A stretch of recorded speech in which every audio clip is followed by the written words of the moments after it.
Ela estava no viaduto, com o filho nos braços, e olhos que já não pediam ajuda, apenas despedida. Um homem que nunca passava por aquela rua parou o carro sem entender por quê, e naquele instante duas vidas quebradas se encontraram no exato ponto onde tudo estava prestes a acabar. O que aconteceu nos minutos seguintes mudou para sempre a história dos dois. Se essa história tocar seu coração, curta e deixe um comentário. Diga também de qual cidade você está assistindo. Rafael Drummond acordou naquela segunda-feira com o mesmo gosto amargo na boca de sempre. O despertador marcava 5h47, 13 minutos antes do alarme programado, porque seu corpo havia aprendido sozinho ao longo de décadas que descanso era um luxo que não combinava com o ritmo que ele escolhera viver. Ele ficou imóvel por alguns segundos, de costas, olhando para o teto branco da cobertura no Itaim Bibi, em São Paulo, enquanto a luz cor de cobre da cidade vazava pelas frestas das persianas automáticas e desenhava listras finas no gesso. O silêncio ali tinha textura. Era o tipo de silêncio que só existe quando o apartamento é grande demais para uma pessoa só. 42 anos. 185 centímetros de postura firme, ombros que carregavam décadas de decisões difíceis, de reuniões que terminavam tarde, de acordos fechados no fio da navalha.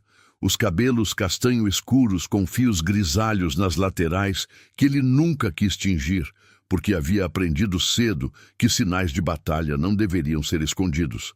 Eles faziam parte da autoridade. A barba curta, aparada com precisão, que mais parecia cirúrgica do que estética, emoldurava uma mandíbula que parecia esculpida para não ceder. As mãos largas com uma cicatriz fina no dorso da esquerda, lembrança de uma ferragem enferrujada que ele havia torcido com as próprias mãos num canteiro de obras quando ainda não podia pagar mão de obra suficiente. Mas eram os olhos que contavam a verdade, escuros, fundos, com um cansaço que não era do corpo. Nunca era do corpo. Ele se levantou sem pressa, os pés encontrando o piso frio de mármore, e caminhou até a janela panorâmica.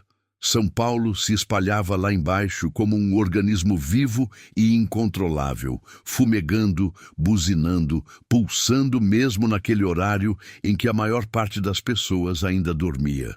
Rafael ficou parado ali por um tempo que não mediu, com as mãos nos bolsos do pijama, olhando para a cidade que havia construído junto com ele.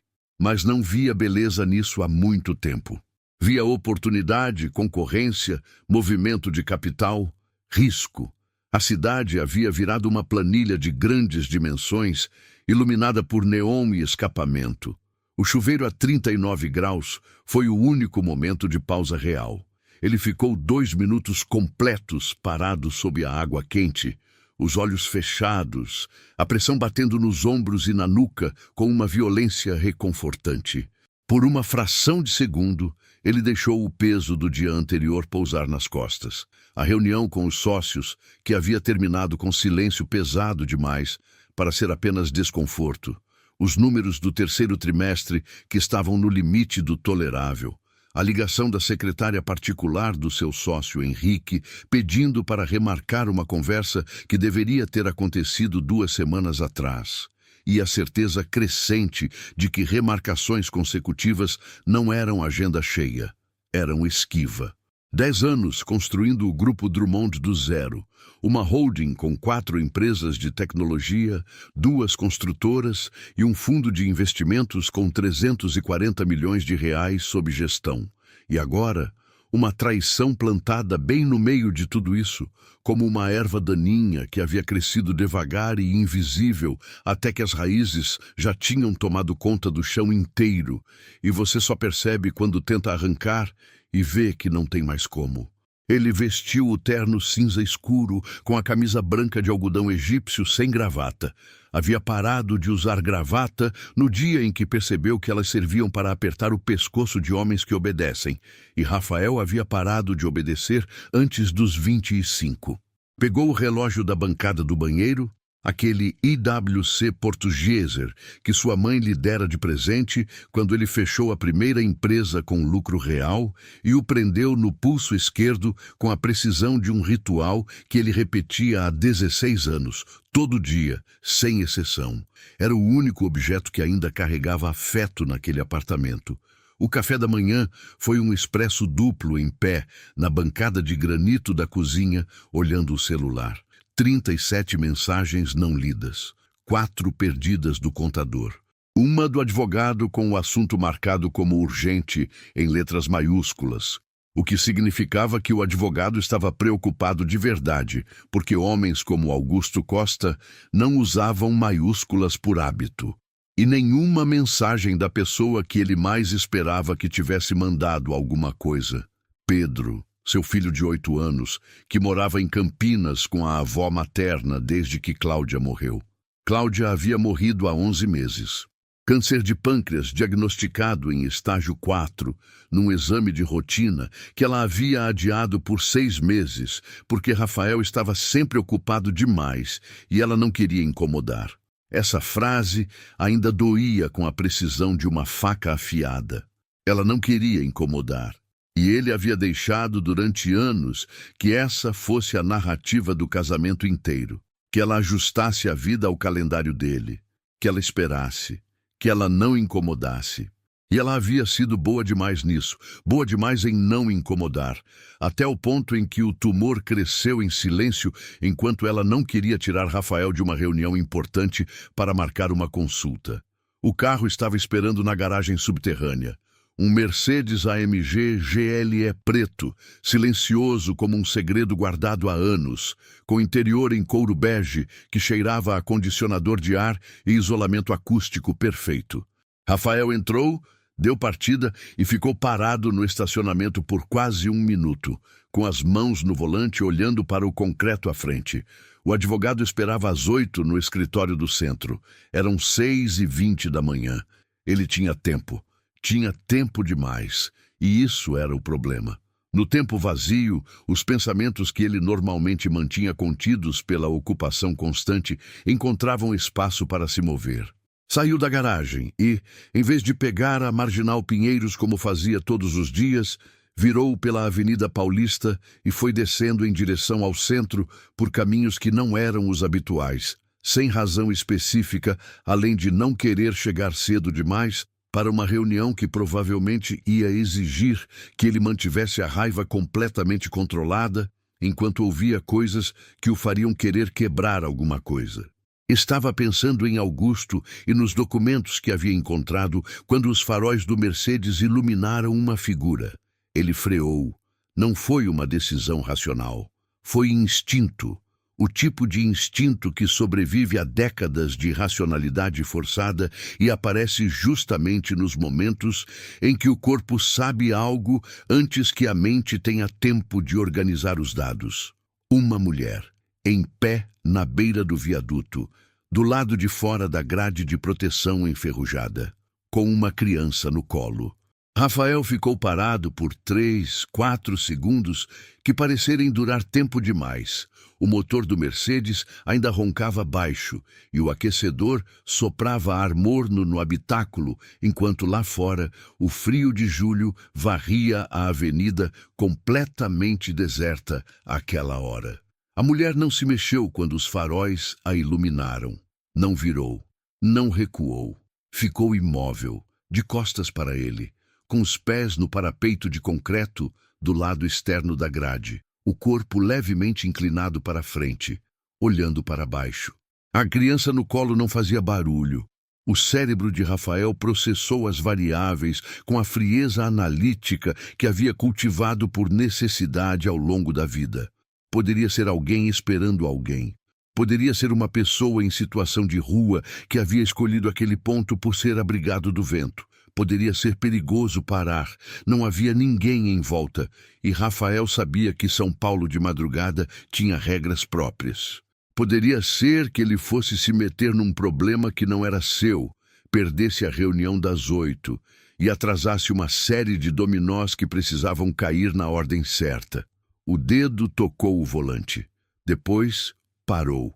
Havia algo na posição dela que não era a postura de alguém esperando.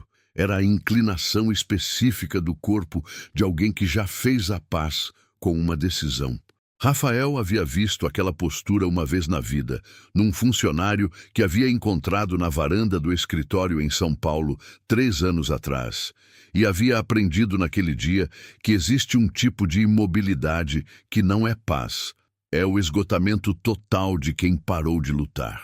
Ele abriu a porta do carro. O frio entrou de uma vez, cortante, cheirando a asfalto molhado e escapamento velho e aquela umidade específica que São Paulo ganha de madrugada quando o concreto esfria e a garoa começa.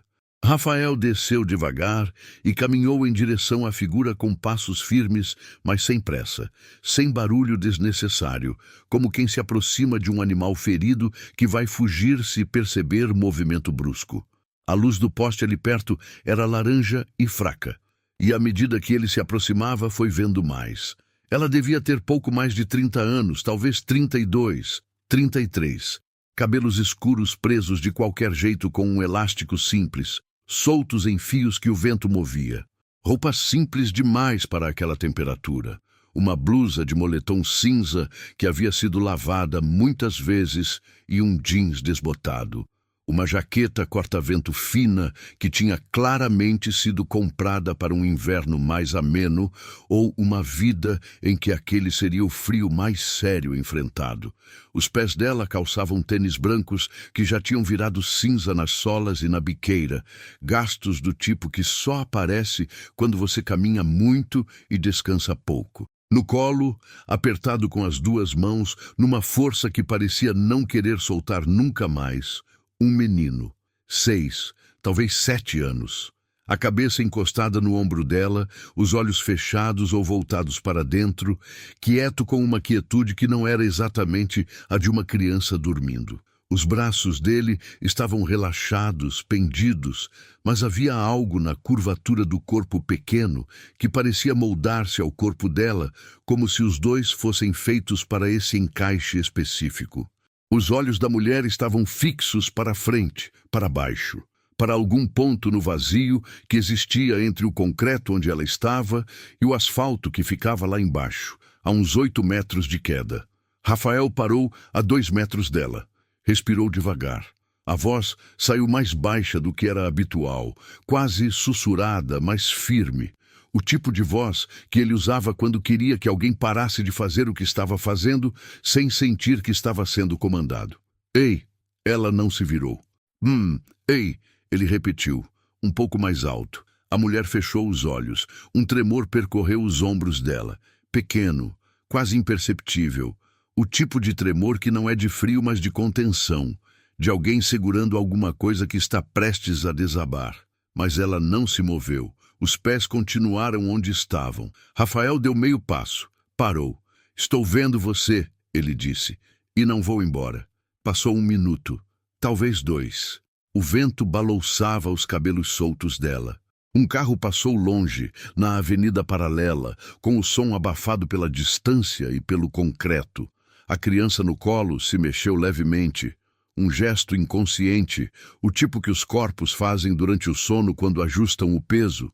E a mulher apertou mais ainda com os 2 braços instintivamente, como se aquele movimento fosse o último lembrete físico de por que ela estava ali e o que ela estava segurando.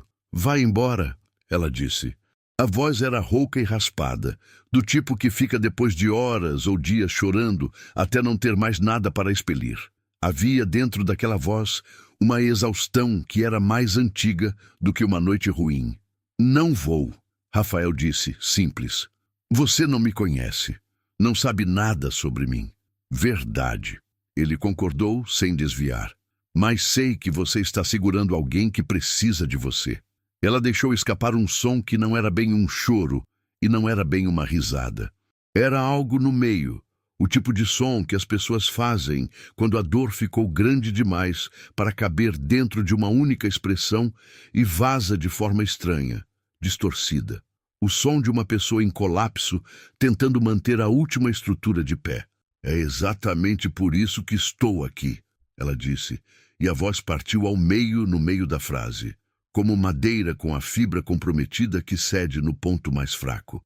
Rafael ficou parado, olhou para ela, olhou para a criança, olhou para as mãos dela apertadas nas costas do menino, os dedos entrelaçados no moletom pequeno como se fossem grilhões que ela havia colocado em si mesma.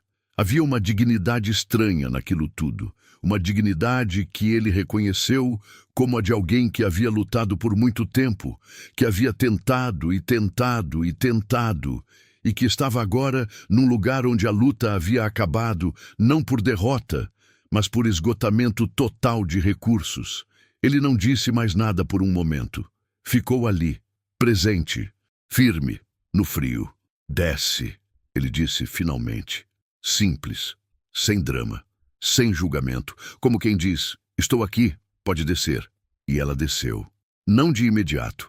Foram mais alguns minutos de silêncio e vento antes que ela soltasse uma das mãos da criança e a colocasse na grade enferrujada. Antes que o corpo dela recuasse, centímetro a centímetro, com a cautela de alguém que não tem certeza se o chão do outro lado ainda sustenta. Quando pisou no concreto do viaduto do lado de cá, os joelhos quase cederam, ela bamboleou e Rafael avançou e segurou o cotovelo dela com a mão. A jaqueta era fina demais. Ele sentiu os ossos através do tecido. Ela não recuou ao toque. Ficou parada, respirando fundo e devagar, como alguém que acabou de sair debaixo d'água e precisa aprender de novo como o ar funciona. A criança nos braços continuava imóvel com aquela quietude particular que Rafael ainda não sabia nomear. "Como você se chama?" ele perguntou, quando a respiração dela voltou a um ritmo mais próximo do normal. Ela demorou, como se o nome fosse algo que ela havia guardado num lugar difícil de acessar. "Mariana, Mariana", ele repetiu, como quem confirma uma coordenada. "Eu sou Rafael, vem comigo." Rafael não era o tipo de homem que convidava estranhas para entrar no seu carro. Havia construído uma vida inteira baseada em desconfiança calculada e verificação de variáveis antes de qualquer movimento. Mas abriu a porta traseira do Mercedes sem pensar muito. E Mariana entrou com o menino ainda no colo, e ele ligou o aquecimento no máximo e começou a dirigir sem destino definido, porque precisava que ela ficasse ali, dentro, aquecendo, enquanto ele processava o que havia acabado de acontecer. Ela cheirava a chuva fria e a essa combinação específica de cansaço, que não tem nome, mas que todo mundo que já ficou dias sem dormir direito reconhece de imediato. Uma mistura de suor velho, tecido úmido e aquela acidez suave que a pele produz quando o cortisol fica alto por tempo demais. A criança, Rafael ainda não sabia o nome, estava enrolada na jaqueta dela, quieto com aquela quietude específica que ele continuava não conseguindo classificar. Não era o relaxamento de uma criança dormindo, era outra coisa, uma presença ativa dentro de uma imobilidade escolhida. Rafael seguiu dirigindo por uns 15 minutos sem dizer nada, subindo e descendo avenidas do centro que iam acordando devagar, os primeiros caminhões de entrega aparecendo, as primeiras padarias acendendo as luzes. Eventualmente parou numa padaria 24 horas na Consolação, entrou sozinho e voltou com uma sacola. Café com leite, suco de laranja, 2 pães de queijo grandes e um copo com biscoito de cream cracker que havia visto numa cesta perto do caixa e pegado sem pensar muito, porque tinha uma criança no carro e crianças comem biscoito. Colocou tudo no banco de trás. Mariana olhou para a sacola por um segundo, com aquela expressão específica de quem não sabe ao certo se aceitar é fraqueza ou sobrevivência. E então o instinto venceu a hesitação, e ela pegou o café com leite e bebeu em silêncio, os 2 olhos abaixados, as mãos ainda tremendo levemente.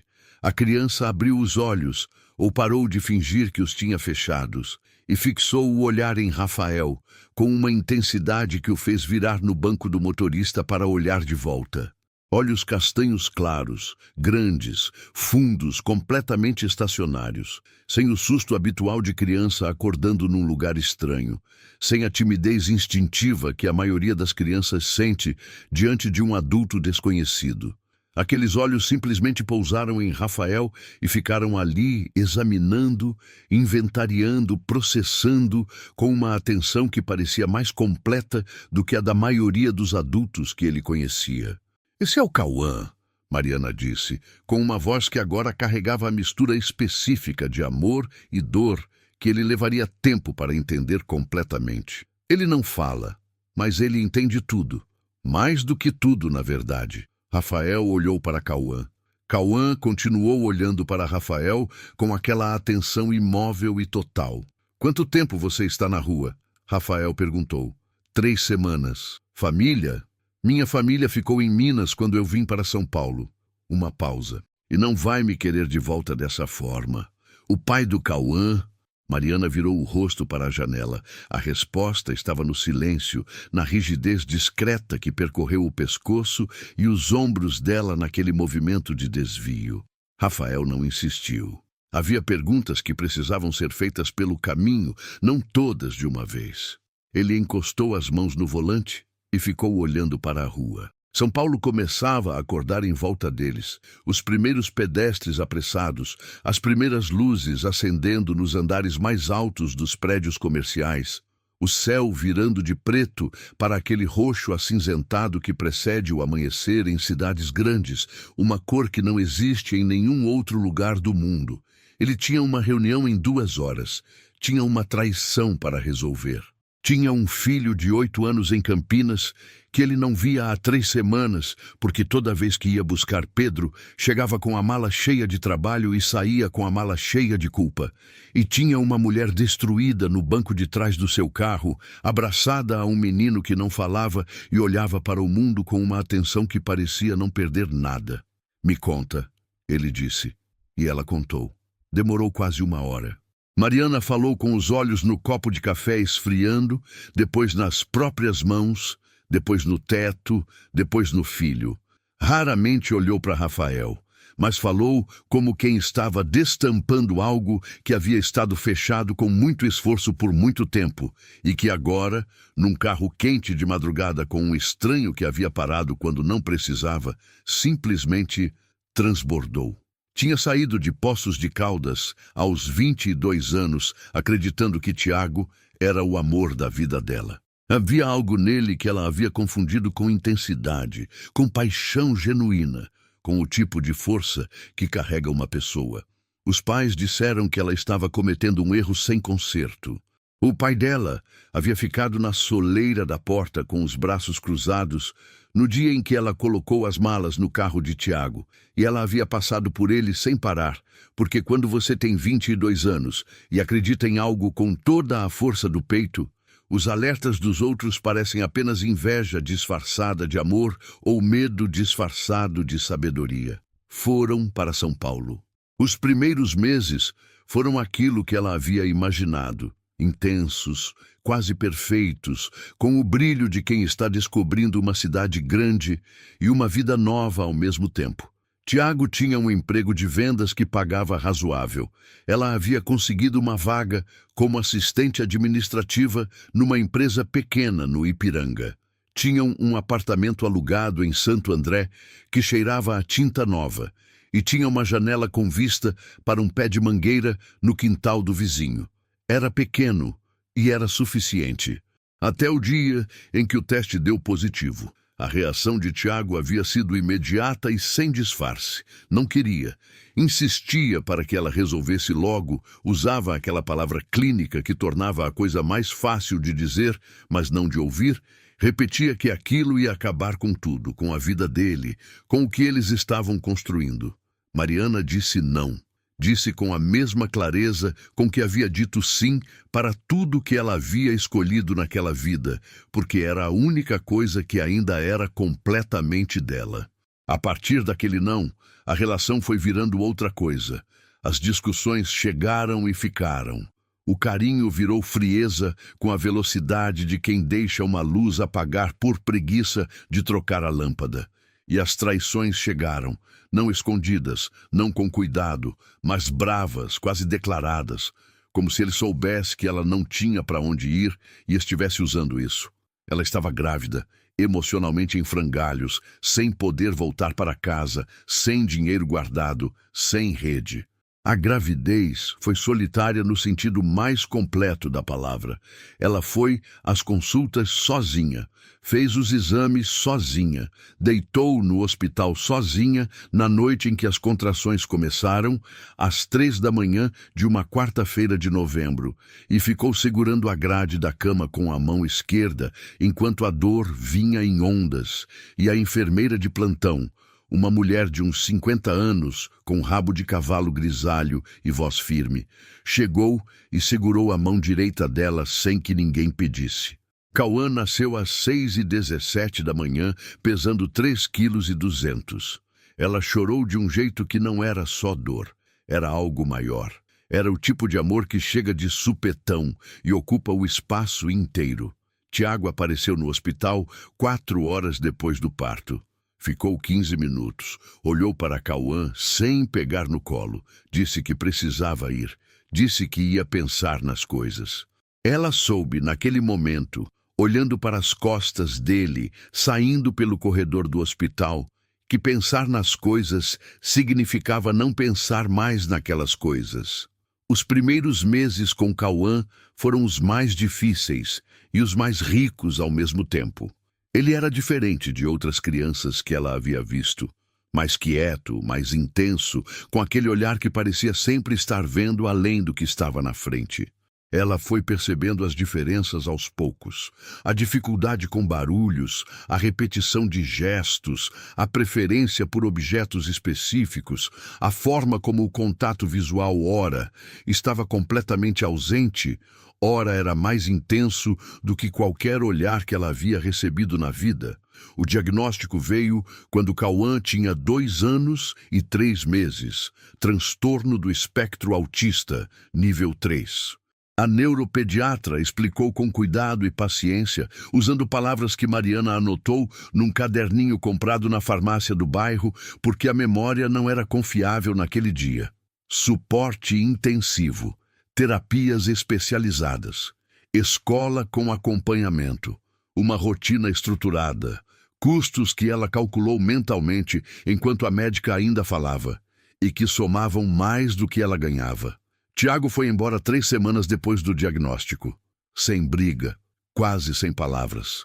Uma mala, as coisas mais importantes. Uma frase dita de costas enquanto colocava o último par de tênis na bag. Eu não nasci para esse tipo de coisa. Ela ficou de pé na porta do apartamento, olhando para o corredor vazio por muito tempo depois que o elevador fechou. O que veio depois foi uma sucessão de quedas, com intervalos cada vez menores entre elas. Emprego perdido porque Cauã teve uma crise na creche e ela precisou sair às 11 da manhã de uma reunião importante. Creche perdida porque a mensalidade atrasou 2 meses. Novo emprego, serviço de telemarketing, noturno, para não precisar deixar Cauã. 3 semanas depois, o condomínio do prédio reclamou do barulho nas crises noturnas e o proprietário pediu o apartamento de volta antes do contrato acabar. Abrigo municipal, onde ficou 6 semanas até ser transferida. Novo quarto alugado num cortiço em São Mateus.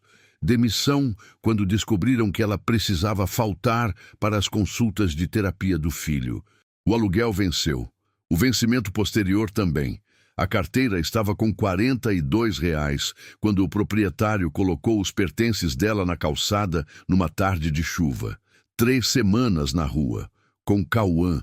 Ela havia tentado ser forte durante todo esse tempo. Havia tentado com uma determinação que era quase impressionante, quase heróica, e que ela mesma não reconhecia como tal porque estava ocupada demais tentando. Mas havia dias em que a fome e o cansaço e a dor eram maiores do que qualquer reserva que ela ainda tivesse.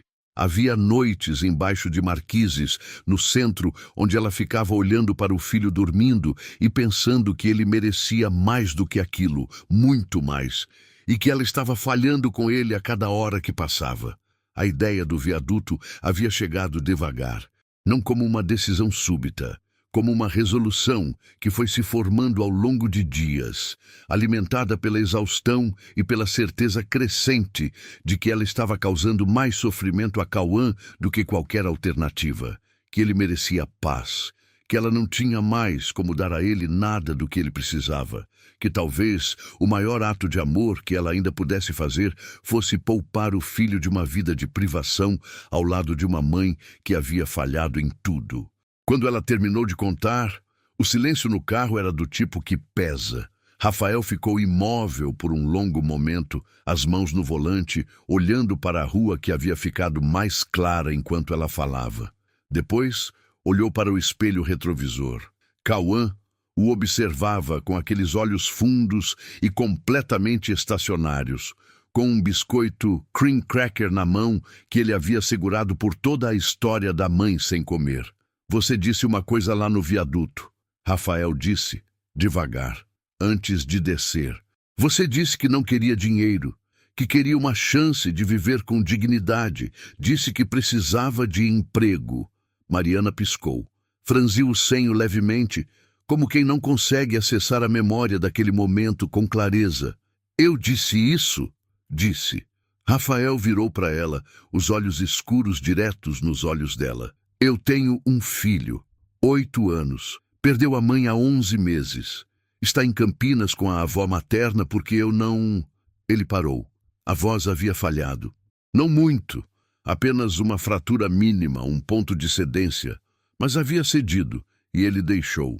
Porque naquele carro, naquela manhã cinza de julho, fingir que era feito de aço não fazia mais o menor sentido. Porque eu não soube como ser o pai que ele precisava depois que Cláudia foi. Fui trabalhar em vez de ficar, fui resolver em vez de sentir. E agora ele está em Campinas, e eu estou aqui e há 3 semanas que eu não vejo ele. Mariana ficou olhando para Rafael. Pela primeira vez, olhou de verdade. Estou trazendo Pedro para morar comigo semana que vem, Rafael continuou.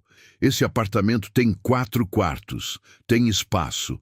Tinha uma babá que pediu demissão mês passado porque não aguentou a solidão do lugar.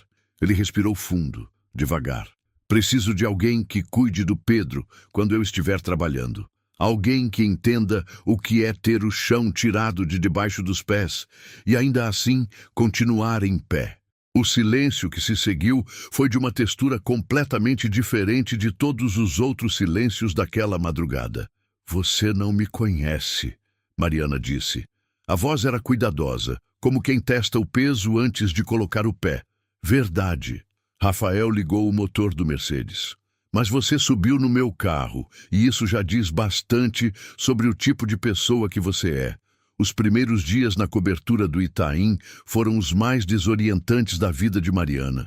Ela havia passado 3 semanas dormindo em calçadas e no chão de abrigos, com Cauã colado no corpo em todas as horas, carregando o cheiro de tudo que a rua oferecia. Concreto molhado, lixo, escapamento, o odor específico da pobreza que gruda na roupa e na pele e não sai com uma lavagem só.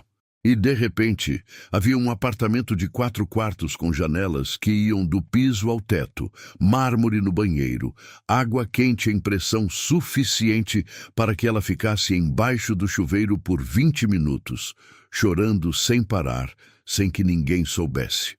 Uma cozinha maior do que todos os quartos alugados que ela havia habitado na vida somados, e um homem alto e sério e taciturno que aparecia de manhã ainda no terno e sumia por horas, deixando apenas o rastro de um perfume que ela levou 1 semana para identificar. Sândalo e cedro e algo mais fundo embaixo, discreto mas persistente. Rafael havia sido direto e eficiente como era em tudo. Quarto para ela, quarto para Cauã, contrato de trabalho formal, sendo preparado pelo departamento de RH da holding, lista de neuropsicólogos e terapeutas especializados em TEA, pesquisada pela assistente pessoal dele na tarde do primeiro dia, cartão de crédito corporativo para compras do filho dela enquanto o contrato não saísse. Sem cerimônia, sem alarde. com a mesma objetividade com que ele devia resolver qualquer questão operacional. Mariana desconfiava de tudo aquilo. Desconfiava com uma intensidade que ela mesma sabia ser às vezes irracional, mas não conseguia desligar, porque havia aprendido da forma mais brutal possível que homens que aparecem com soluções prontas e gestos generosos geralmente estão cobrando algo que não está escrito em nenhum contrato, algo que aparece mais tarde, num momento em que você já está comprometida demais para recuar. Então, ela observava, à distância, com os olhos que aprenderam a ler subtext em comportamento ao longo de anos de sobrevivência. Observava como ele tratava o porteiro do prédio, com frieza, mas sem crueldade, com uma objetividade que não rebaixava. Observava como ele falava ao telefone no escritório improvisado da sala, sempre com aquela voz baixa e firme que raramente precisava subir de tom para conseguir o que queria, a voz de um homem acostumado a ser obedecido sem precisar pedir. Observava como ele deixava o café esfriando na bancada da cozinha enquanto olhava o celular, e como às vezes por um segundo a expressão controlada fugia e aparecia algo diferente no rosto, uma tristeza funcional, o tipo que não tem tempo para sentar, mas está sempre presente como barulho de fundo. Ela reconhecia aquele olhar. Havia olhado assim para a foto de Cauã no hospital, quando o filho estava internado com febre alta, e ela não tinha dinheiro para os remédios que o médico havia prescrito, e estava do lado de fora da farmácia, com o receituário na mão, calculando o que podia deixar para depois. Era o olhar de quem sente falta de algo que não sabe como alcançar. Na quinta-feira da primeira semana, Rafael chegou mais cedo do que o habitual. Eram 4 da tarde quando Mariana ouviu a chave na fechadura, e ela e Cauã estavam na sala. Cauã havia descoberto a estante de vidro com copos de diferentes tamanhos e havia passado a tarde organizando e reorganizando aqueles objetos em padrões que obedeciam a uma lógica que só ele conhecia, movendo cada copo com uma precisão e um cuidado que beirava o ritual. Mariana estava sentada no sofá com o caderno onde anotava os nomes dos terapeutas, vendo o filho trabalhar. Rafael parou na entrada da sala e ficou olhando. Não disse nada, apenas ficou ali, com o paletó no braço e a expressão que carregava o dia pesado. E olhou para Cauã movendo os copos com aquela atenção meticulosa. Cauã percebeu a presença, não pelo barulho, porque Rafael havia entrado em silêncio, mas pela mudança no ambiente, a forma como o ar de um cômodo muda quando alguém novo entra. Ele virou o rosto, fixou os olhos em Rafael com aquela intensidade total por alguns segundos, depois voltou para os copos como se houvesse verificado uma informação e arquivado. "Ele faz isso toda tarde?" Rafael perguntou quieto, sem entrar mais no espaço. "Quando está se sentindo seguro", Mariana respondeu. "Quando está com medo ou em sobrecarga, ele fica completamente imóvel. Quando está bem, organiza as coisas, cria padrões. É a forma dele de fazer sentido do mundo." Rafael ficou olhando para os copos sendo movidos com uma precisão que tinha algo quase matemático. A luz do fim de tarde entrava oblíqua pelas janelas enormes e criava sombras alongadas nos padrões que Cauã estava montando. Fileiras com graduação de altura, agrupamentos por espessura, uma geometria pessoal e rigorosa. Era, de um jeito que Rafael não esperava, genuinamente bonito. "Pedro faz algo parecido", ele disse, mais para si mesmo do que para ela, com uma voz baixa e diferente. "Alinha os carrinhos dele em ordem de tamanho, da menor para a maior, sempre da esquerda para a direita. Se alguém muda um, ele percebe." Mariana não respondeu, mas olhou para Rafael de um jeito diferente de todos os jeitos que havia olhado para ele nos dias anteriores. Na semana seguinte, Pedro chegou de Campinas num SUV da empresa, conduzido por um motorista. Desceu com uma mochila nas costas, um casaco que estava pequeno nas mangas e o olhar de uma criança que cresceu rápido demais num período em que deveria ter podido crescer devagar. Era menor do que Rafael esperava. Não em altura, mas em ocupação de espaço, como se tivesse aprendido a se tornar discreto, a não tomar mais lugar do que o necessário para não ser inconveniente. Cabelos castanho escuros como os do pai e como os da mãe que já não estava. Uma mochila com um adesivo de dinossauro na aba frontal que havia sido colocado pela avó na véspera da viagem e que Pedro não tirava, porque era o último presente colado antes da despedida. Rafael abraçou o filho no corredor de entrada com uma firmeza que carregava ao mesmo tempo o alívio de ter Pedro de volta e a vergonha de ter demorado tanto para buscá-lo. Pedro abraçou de volta com aquela força específica de criança que não sabe ao certo se vai soltar primeiro ou esperar o adulto soltar, e ficou com o rosto no paletó do pai por alguns segundos mais do que o abraço habitual. O primeiro encontro entre Pedro e Cauã aconteceu naquele mesmo corredor perto da cozinha, sem cerimônia e sem preparação. Pedro estava com o tablet na mão quando saiu do quarto e encontrou Cauã a caminho da estante. Os dois pararam. Pedro olhou para Cauã. Cauã não olhou para Pedro, mas parou, e aquela pausa era um reconhecimento. Pedro ficou em silêncio por um tempo, olhando para o que Cauã havia montado na estante, e então, com a naturalidade absoluta de uma criança que ainda não aprendeu que certas coisas precisam de permissão, foi até a estante e colocou um copo de volta no lugar onde Cauã havia tirado para o padrão anterior. Cauã parou completamente. Olhou para o copo, olhou para Pedro. Olhou para o copo de novo, com aqueles olhos que pesavam e mediam. Depois, continuou o padrão, incorporando o copo que Pedro havia colocado na sequência, como se houvesse sido planejado assim, desde o início. Pedro ficou ali do lado, quieto, sem falar, sem tentar criar conversa, até Mariana chamá-lo para o jantar do outro cômodo. Rafael havia visto tudo pelo reflexo do espelho do corredor enquanto cortava tomate na cozinha. Ele cortou mais devagar do que precisava, os olhos presos na cena refletida, e quando Pedro passou por ele para sentar à mesa, Rafael pousou a mão no ombro do filho por um segundo. Pedro olhou para ele com uma expressão que não era exatamente surpresa. Era algo mais próximo do alívio de uma criança que esperou muito tempo para que o pai aparecesse de verdade. Mariana serviu o jantar. Rafael sentou à mesa com o filho pela primeira vez em meses, que não fosse num final de semana cronometrado entre compromissos. Cauã comeu no canto que havia escolhido como seu, com o prato no próprio ritmo e na própria sequência. Ninguém forçou conversa. Ninguém sentiu necessidade.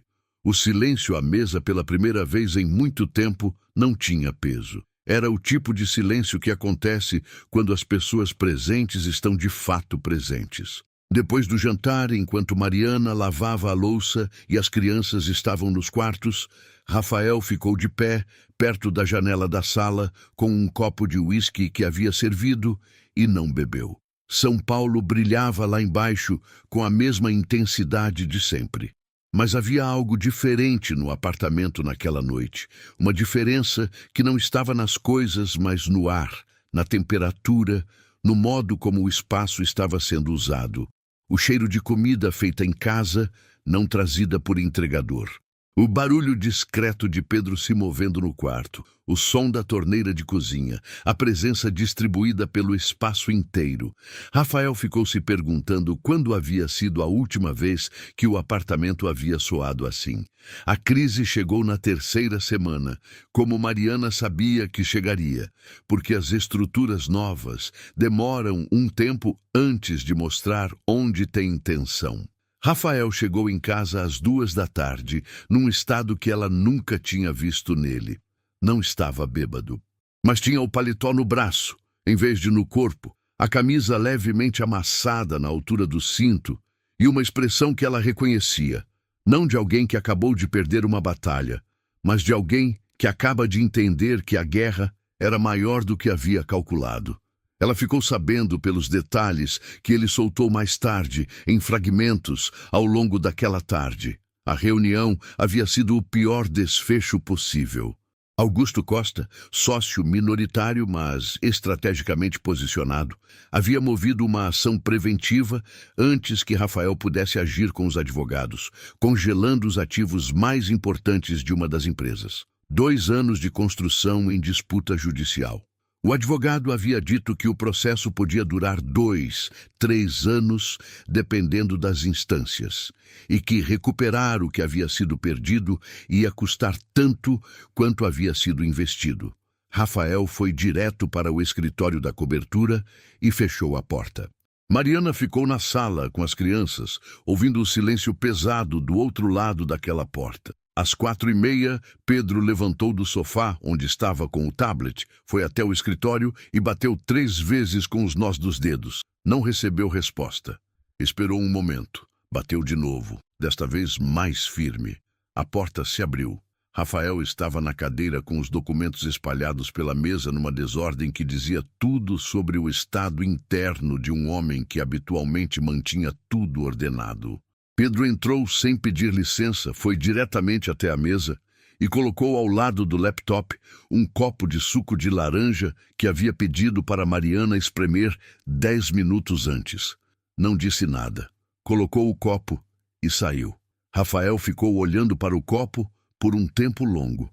Mariana, que havia visto tudo pelo corredor, voltou para a cozinha sem fazer barulho, com alguma coisa apertando no meio do peito que não tinha nome exato, mas tinha peso.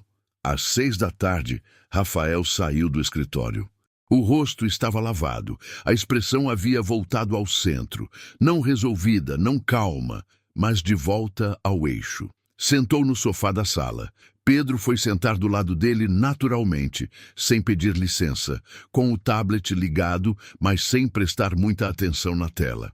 Cauã estava no canto com os copos, num padrão novo que havia começado naquela tarde. Rafael ficou ali, entre os dois, sem falar, sem checar o celular, apenas presente no espaço. Mariana foi para a cozinha e começou a preparar o jantar. Picou cebola e deixou as lágrimas que vieram sem que ela precisasse fingir que eram do tempero. Mais tarde, depois das crianças dormirem, Rafael apareceu na cozinha, onde ela terminava de limpar o fogão. Ficou apoiado no batente por um momento antes de falar, e quando falou, a voz era mais direta do que habitual. Não a diretividade calculada das reuniões, mas a diretividade de alguém que está sendo honesto porque não tem mais energia para ser outra coisa. Eu sei que esse acordo é difícil para você, ele disse. Você ainda não confia em mim de verdade. Ela não negou. Continuou passando o pano no fogão por um instante. Faz sentido não confiar. Ele continuou. Eu também não confio em quase ninguém. E tenho motivos para isso tanto quanto você tem para os seus. Uma pausa. O que eu quero dizer é que estou tentando. Não sou bom nisso, mas estou tentando aprender como se faz. Mariana parou com o pano na mão. Ficou olhando para o fogão limpo por um segundo antes de responder. Eu também estou tentando, ela disse. E era verdade. O estalo aconteceu num sábado de agosto, num parque da Vila Madalena, num dia cinzento com vento frio e cheiro de terra molhada. Rafael havia proposto a saída naquela manhã com uma objetividade que tinha algo de desajeitado.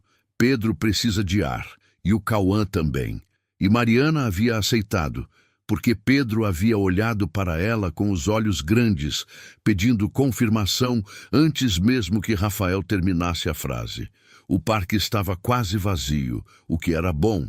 Cauã funcionava melhor com menos estímulos, menos barulho, menos imprevisibilidade.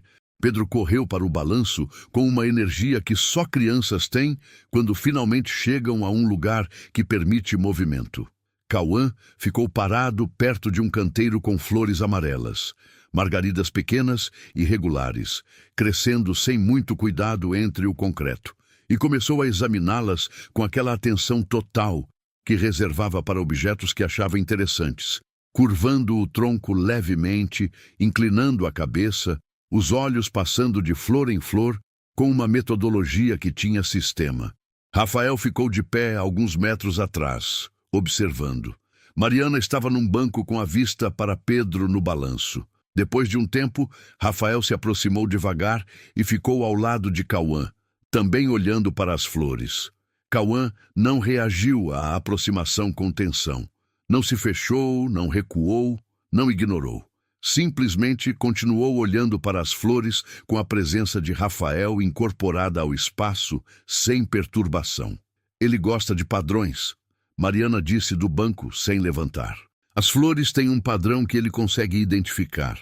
Pétalas em número constante, disposição radialmente simétrica em torno do miolo. Como os copos, Rafael disse. Como tudo que ele considera confiável.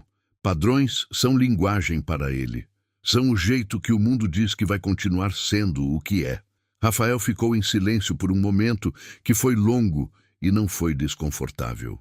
Depois abaixou lentamente até ficar na altura de Cauã, os joelhos dobrados, os olhos no mesmo nível dos olhos da criança. Cauã virou o rosto. Aqueles olhos fundos e castanhos pousaram no rosto de Rafael com a intensidade habitual, pesando, medindo, arquivando. Ele nunca olha para estranhos assim, Mariana disse, e havia algo diferente na voz dela, uma surpresa que ela não estava escondendo. Normalmente, com pessoas novas, ele desvia ou fica olhando para algum ponto perto, mas não diretamente. Talvez eu já não seja estranho para ele, Rafael disse. E havia algo naquela frase que não era vaidade nem orgulho, era reconhecimento. O tipo que aparece quando você percebe que foi aceito por algo que não aceita facilmente, e que essa aceitação diz alguma coisa sobre quem você é. Pedro desceu do balanço correndo e chegou ofegante, as bochechas vermelhas do frio e do esforço. Pai, você sabia que flores têm matemática? Ele disse, sem parar para recuperar o fôlego completamente. Rafael virou para o filho. A pergunta havia saído com a velocidade e a direcionalidade específica das perguntas de crianças que acabaram de descobrir algo e precisam contar antes que a emoção esfrie. Em vez de dizer que não sabia, que era a resposta verdadeira, Rafael disse, não, me explica. E Pedro explicou, misturando com a desenvoltura de 8 anos, coisas que havia lido no tablet, com coisas que havia claramente inventado na hora, falando sobre pétalas e espirais, e números que aparecem na natureza, se animando mais na medida em que o pai ouvia, os gestos ficando mais expressivos, a voz subindo de tom com o prazer de quem está sendo ouvido de verdade por alguém que importa. Rafael ouviu tudo, com uma atenção que Mariana, do banco, percebeu que era genuína, não performática, não diplomática, não o tipo de atenção que um adulto dá para uma criança quando está esperando acabar para dizer alguma coisa que considera mais importante. Era um pai ouvindo o filho, talvez pela primeira vez em muito tempo, sem que houvesse uma agenda paralela, ocupando metade da capacidade. Cauã, ao lado daquele momento, estendeu a mão e tocou o antebraço de Rafael. Um toque rápido, leve, com a ponta dos dedos, como quem verifica a temperatura de uma superfície. E depois retirou a mão e voltou para as flores. Rafael virou o rosto para Cauã, vagaroso. Cauã já havia voltado para o canteiro, as flores voltavam a ter toda a atenção dele. Mariana olhou para o outro lado. O vento frio bateu no rosto dela e ela deixou, porque às vezes você precisa que o vento frio bata no rosto para dar conta do que está sentindo sem fazer aquilo em público. Ela havia chegado naquela cidade sem nada. Havia chegado a um viaduto, acreditando que não havia mais como voltar. E ali estava, num parque cinzento de agosto, vendo seu filho, que não fala, que o mundo tantas vezes não sabe como receber, tocar o braço de um homem que havia passado décadas se fechando, com a suavidade precisa de quem diz, estou te vendo, você está aqui, isso é suficiente. Você disse que não costumava passar por aquele viaduto.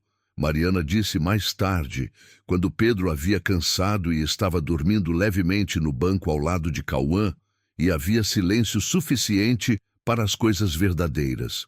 Rafael ficou em silêncio por um momento antes de responder. Não, ele confirmou. Nunca havia passado por ali. Peguei uma rua errada sem perceber. Por que aquela manhã específica? Por que aquele caminho? Ele demorou. Ficou olhando para o canteiro de flores por um tempo que parecia ser sobre as flores, mas era sobre outra coisa completamente. Na noite anterior eu havia sonhado com Cláudia. Ele disse, finalmente, com uma voz que havia perdido toda a camada de controle profissional. Era apenas a voz de um homem falando uma verdade. No sonho, ela me disse para prestar atenção no que eu estava deixando passar. Acordei às 5h47 com essa frase na cabeça. E fui por um caminho que eu nunca havia tomado antes, sem saber por quê. Mariana não respondeu por um momento. Provavelmente é coincidência, ele disse. Mas disse com o tom de quem não está completamente convicto do que está dizendo. Provavelmente. Mariana concordou, com o mesmo tom. 4 meses depois daquela madrugada no viaduto, Rafael estava no escritório grande do centro quando o telefonema do advogado chegou às 11 da noite. A decisão judicial havia sido favorável. Os ativos congelados foram liberados. O processo contra Augusto Costa havia virado. Rafael ouviu tudo com a frieza calculada que havia construído ao longo da vida inteira. Agradeceu ao advogado pela ligação. Desligou o telefone e ficou olhando para São Paulo pela janela do 18º andar por um tempo que não mediu. Havia uma época em que aquela notícia teria sido tudo. O tipo de virada que ele teria celebrado com champanhe importado e ligações para os sócios certos, com aquela satisfação específica de quem prova um ponto. Agora era uma peça voltando ao lugar, necessária, importante, um peso saindo dos ombros, mas não o peso maior. O peso maior estava em outro lugar e havia um tempo que ele sabia disso. Ele ligou para a cobertura. Mariana atendeu na segunda chamada com a voz que tem o grão específico dos primeiros segundos depois do sono. Ganhamos o processo, ele disse. Uma pausa breve. Ótimo, ela disse, simplesmente, sem exagero. Pedro dormiu bem? Dormiu. Cauã também. Rafael dorme. Vou em breve. Outro silêncio. O tipo que existe entre pessoas que já se tornaram algo um para o outro sem ter nome preciso para isso. Não amor romântico, não apenas convivência, mas uma cumplicidade construída na partilha do peso, no testemunho mútuo de quedas e tentativas de levantar. Dorme, ela repetiu, mais suave. Ele desligou. Ficou mais alguns minutos olhando para a cidade. Depois fechou os documentos, apagou a luz do escritório e foi para a casa. Na manhã seguinte, Pedro estava à mesa quando Rafael desceu, com uma tigela de cereal e o tablet ao lado, mas sem estar olhando para nenhum dos dois. Estava olhando pela janela para São Paulo que acordava. Cauã estava no canto, com uma nova configuração de copos e canecas e 2 pequenos vasos de planta que havia pedido para Mariana buscar do corredor. Havia expandido o sistema, incorporado novos elementos, construído algo mais complexo. Mariana estava de costas na cozinha. O cheiro de café fresco e de pão esquentando no forno, se espalhando pelo apartamento inteiro. Rafael parou na entrada da cozinha. Ficou olhando para aquela cena por um momento que pertencia só a ele.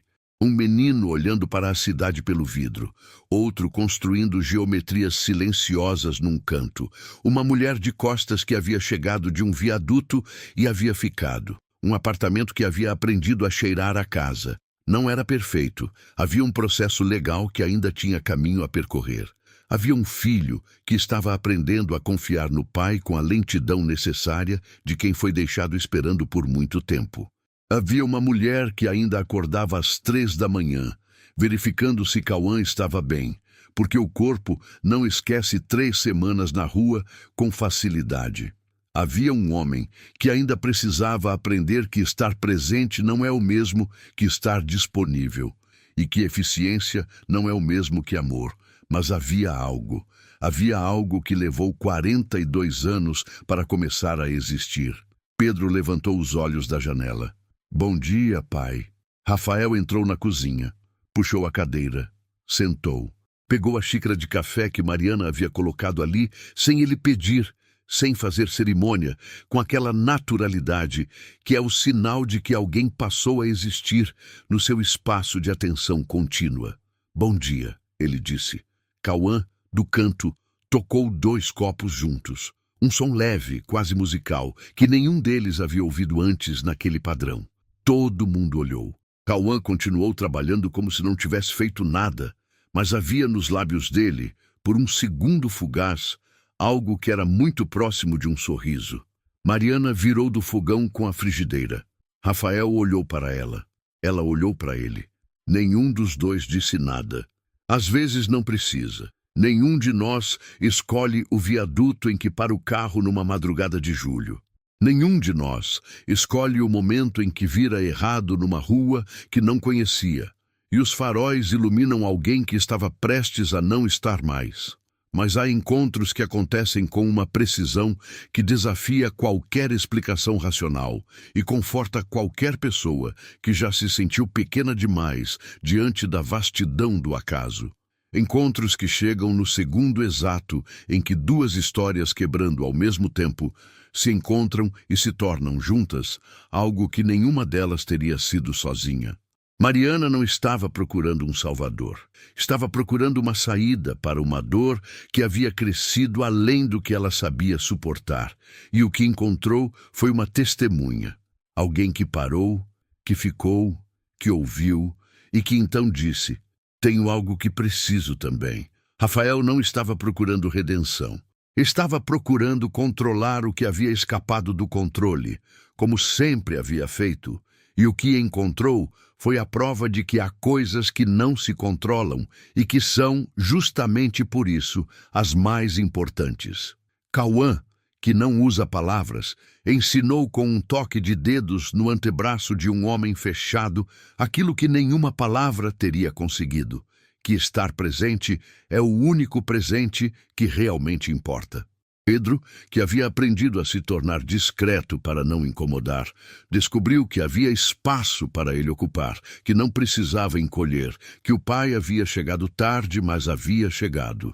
E talvez seja essa a única verdade que importa ao final, que às vezes a vida não espera que a gente esteja pronto. Não avisa com antecedência, não distribui o sofrimento de forma justa ou proporcional. Ela simplesmente coloca 2 pessoas no mesmo cruzamento, na mesma madrugada fria. E o que cada uma faz com aquele segundo? A decisão de parar, a decisão de descer, a decisão de confiar. O lento trabalho de se reconstruir sobre os cacos do que havia existido antes é o que determina quem você se torna do outro lado. Naquela madrugada de julho, num viaduto do centro de São Paulo, Mariana estava convencida de que tudo havia acabado. E Rafael estava convencido de que estava simplesmente no caminho errado.